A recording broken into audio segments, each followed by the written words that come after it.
Hi guys, welcome back to a new episode of Quick Guide. Today in this video, I'm going to show you how you can change your currency on Shein application. Keep watching the video till the end. To change your currency on Shein application, firstly open up your Shein application. The home page of Shein application will appear on the screen. Tap on profile icon at the bottom right corner of the screen. You will end up on your profile section. Now simply tap on little gear icon at the top right side of the page and then click on currency option. Choose the currency that you prefer and tap on it. This is how you can change currency on Shein quickly and easily just in few steps. If you have any thoughts or queries, let us know in the comments section. Don't forget to subscribe to our channel.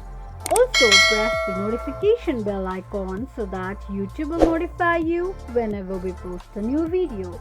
I hope this video was helpful to you. Thank you so much for watching.